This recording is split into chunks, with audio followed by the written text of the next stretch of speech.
What's up, guys? Mickle here, and it's another day and another massive loss for the SEC.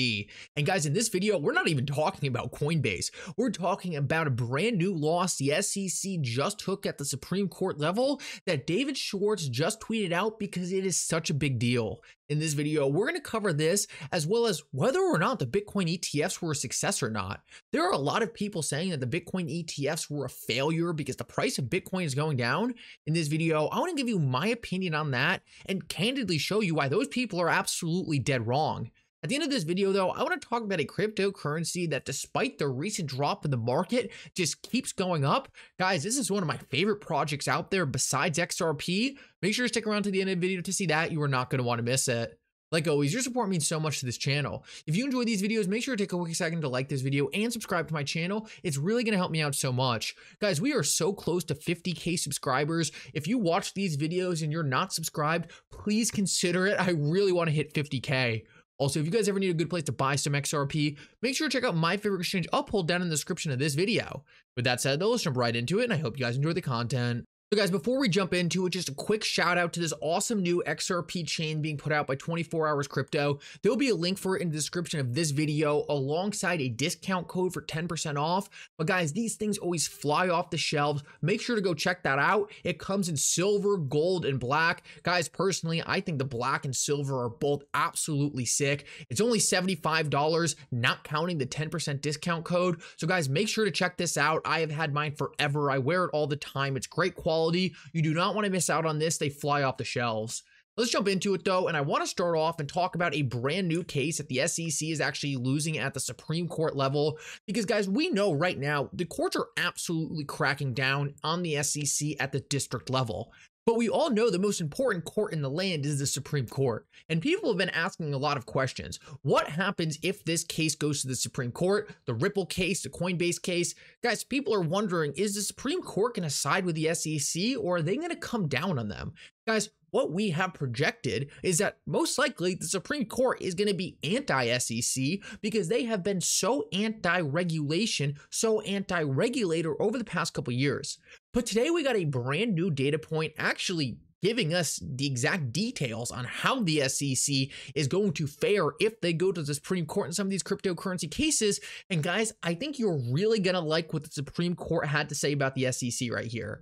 And it's important to note, this was actually tweeted out by David Schwartz. So it's pretty clear to me, this is something David Schwartz thinks is extremely important and something we should all be paying attention to. So listen up to this. This is from David Schwartz's tweet today, and it's actually an excerpt from a Supreme Court hearing earlier today.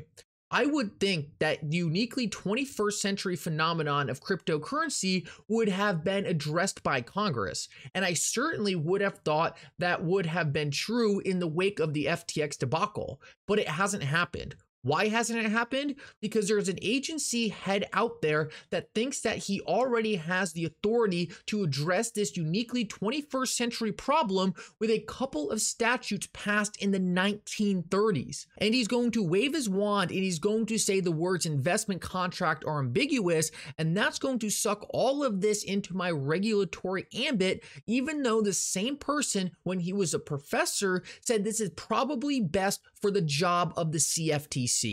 Guys, right here, the Supreme Court is absolutely laying into Gary Gensler.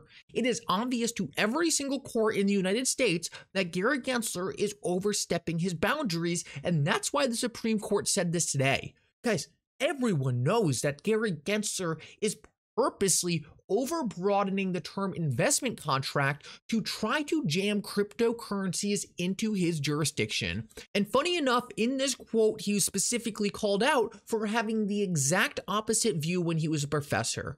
Guys, even Gary Gensler knows cryptocurrencies are not securities. Gary Gensler himself has stated that these things are likely commodities and not investment contracts. But what he is doing is trying to change the law to fit his own definition of what he wants it to be now. What he wants the definition to be now is that all these things are investment contracts so he can have control over them. But guys, the courts are calling him out on this. Not only is he losing in the Ripple SEC case, not only is he losing in the Coinbase case, not only did he lose in the Grayscale case, but now the Supreme Court, who hasn't even had Gary Gensler in front of them yet, is coming out and saying, hey, this guy is a rogue regulator. Don't you dare try to come to us with anything saying that these cryptocurrencies are securities. Guys, I thought this was extremely interesting and just makes me all the more confident that, right, XRP is never going to be a security. Guys, even if these cases went all the way to the Supreme Court is already trashing this guy. They're literally making fun of him directly to his face because he has been so inconsistent on his views and so obviously going against what the law says in saying these cryptocurrencies are securities. Guys, what an absolute joke, but what an awesome sign for the entire cryptocurrency going forward in the United States. Guys, obviously, it's always a kind of a crapshoot when you go into a case. You don't know what kind of judge you're going to get. You don't know what the jury's going to say, but it's good to know that in the worst case scenario, all of these cases can move up to the Supreme Court, and the SEC has absolutely zero chance at the Supreme Court level. And that is something for a fact after seeing this today. Now, guys, I want to move on and talk about the Bitcoin spot ETFs because a lot of people have been saying that the Bitcoin spot ETFs are a failure because the price of Bitcoin is going down. Guys, I want to show you why that's actually the furthest thing from the truth. This is absolutely shocking.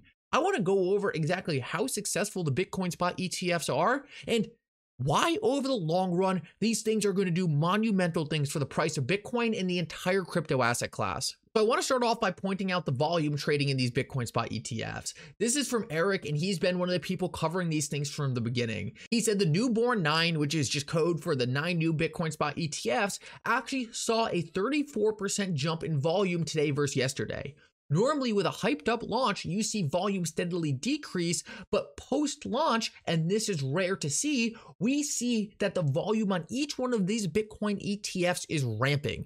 So guys, why we are likely seeing this is because institutional asset managers likely were never going to rush their customers into the Bitcoin spot ETF on the first day. They wanted to make sure these products were working properly. They wanted to make sure these products were resilient, and they needed time to really describe the risks to their customers. These asset managers were never going to go to their customers on the first day and say, okay, you need to put all your money in a Bitcoin ETF now. That is so unrealistic. But what we are seeing is the logical thing, which is over time, these asset managers are slowly increasing the exposure of their customers to these Bitcoin spot ETFs. So guys, this is a great sign that demand is just going to keep going up, and we're seeing that in the stats. The other thing we saw is that BlackRock alone has already acquired 25,000 Bitcoin worth over $1.6 billion. Guys, these are long-term holders in BlackRock's custody business now holding Bitcoin on their own balance sheet. Guys, this is super exciting to see. And if we're already at 25,000 Bitcoin in BlackRock on day 4 of trading, imagine how many Bitcoin they're going to have in a year from now. Imagine how many Bitcoin they're going to have in 10 years from now. Guys, they are going to be acquiring Bitcoin at a rapid pace, and this is going to create a massive shock on demand. And the last thing I want to show you is that just today, Bitcoin ETFs surpassed silver as the second largest ETF community. Guys, what we are seeing is these Bitcoin ETFs have been a massive success and over the long term are going to pull hundreds of thousands to millions of Bitcoin off the spot market. Guys, this is going to do amazing things for this asset class over the long run. Yes, we have some short-term volatility. Yes, we have some short-term traders pumping and dumping the price. But guys, over the long term, I am absolutely certain these Bitcoin ETFs and other crypto ETFs, as they are built out, are going to create a massive demand on this industry. And guys, it's going to straight up evaporate spot Bitcoin off the market and cause massive premiums to be seen in the trading market. Guys, super, super exciting stuff. The fact that Bitcoin ETFs are already the second largest ETF out there, guys, they're going to be the largest ETF out there in no time, and that is going to do massive things for this entire asset class. And guys, the last thing I just want to point out is the price of Flare over the past couple days. Guys, Flare is an asset that got absolutely wrecked in the bear market, but it looks like it's really starting to rebound. The other day, we heard news that Google Cloud was going to be providing infrastructure for the Flare network. And guys, since then, Flare has been on an absolute tear. Flare is one of my favorite projects because there are so many different ways to earn rewards on Flare. You get airdrops every single month. You earn delegation rewards. And guys, personally, my favorite place to hold Flare is simply on Uphold. If you buy Flare on Uphold, they will give you all the airdrops. They will give you all the delegation rewards. And earlier today, Flare was only one of 5 projects that was positive on a very red day. Guys, it seems like the market is finally figuring out that Flare is going to be one of the most disruptive blockchains out there. It's one of the few blockchains really providing a decentralized bridging protocol to the entire industry. Guys, this is extremely powerful. It seems like both the market and Google are both waking up to this. I'm going to keep my eyes on Flare closely, but if you ever need a great place to buy Flare, a place where you know you're going to get your airdrops and your delegation rewards without having to do anything, make sure to check out Uphold, link in description of this video. With that said though, guys, that's going to wrap things up. If you enjoyed this video, make sure to like and subscribe. It's really going to help out so much. And for now, Mickle out.